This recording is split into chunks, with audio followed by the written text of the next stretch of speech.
Assalamualaikum warahmatullahi wabarakatuh. Perkenalkan, nama saya Alifa Muti Akbar dari kelas 10 IPS 1. Jadi kali ini saya akan menjelaskan materi tentang perkembangan historiografi di Indonesia. Historiografi berasal dari dua gabungan kata, yaitu histori yang berarti sejarah dan grafi yang berarti deskripsi atau penulisan. Jadi berdasarkan asal katanya, historiografi berarti penulisan sejarah. Secara lebih luas, historiografi dapat diartikan sebagai sejarah penulisan sejarah. Perkembangan historiografi di Indonesia terdiri atas historiografi tradisional, kolonial, nasional, dan historiografi modern. Baik, kita akan menjelaskan satu persatu historiografinya. Yang pertama, historiografi tradisional, yakni penulisan sejarah pada masa kerajaan-kerajaan kuno. Penulisannya adalah para pujangga atau merupakan pejabat dalam struktur birokrasi tradisional yang bertugas menyusun sejarah. Penulisan sejarah pada mulanya lebih merupakan ekspresi budaya daripada usaha untuk merekam masa lampau sebagaimana adanya.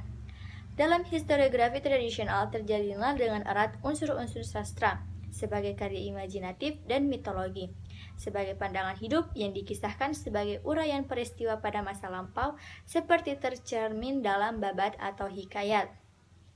Contoh-contoh historiografi tradisional diantaranya ialah sejarah Melayu, hikayat Raja-Raja Pasai, hikayat Aceh, babat Tanah Jawi dan babat Pajajaran, babat Majapahit, dan yang terakhir babat Kartasura.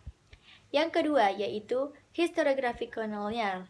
Historiografi kolonial ditulis pada masa pemerintahan kolonial berkuasa di Nusantara, yaitu sejak zaman VOC pada tahun 1600 sampai masa pemerintahan Hindia Belanda yang berakhir ketika tentara pendudukan Jepang datang di Indonesia pada tahun 1942. Historiografi kolonial adalah karya tulis sejarah yang ditulis oleh para sejarawan kolonial ketika pemerintahan kolonial berkuasa di Indonesia. Historiografi kolonial memiliki karakteristik sebagai berikut. Yang pertama, Belanda sentrisme, yang kedua, Eropa sentrisme, dan yang ketiga, mitologisasi. Yang ketiga, yaitu historiografi nasional. Usaha perintisan penulisan sejarah nasional muncul setelah revolusi kemerdekaan Indonesia. Hal ini dilatar belakangi oleh penulisan sejarah yang ada merupakan penulisan sejarah yang dilakukan pada zaman kolonial dan bersifat Belanda sentris. Seminar Nasional Sejarah pertama di Yogyakarta pada tahun 1957 merupakan kebangkitan penulisan sejarah nasional Indonesia. Seminar tersebut membicarakan pencarian identitas nasional bangsa Indonesia melalui rekonstruksi penulisan sejarah nasional. Yang keempat atau yang terakhir yaitu historiografi modern. Setelah bangsa Indonesia merdeka pada tahun 1945, maka sejak saat itu ada kegiatan untuk mengubah penulisan sejarah Indonesia sentris. Historiografi modern memiliki karakteristik sebagai berikut.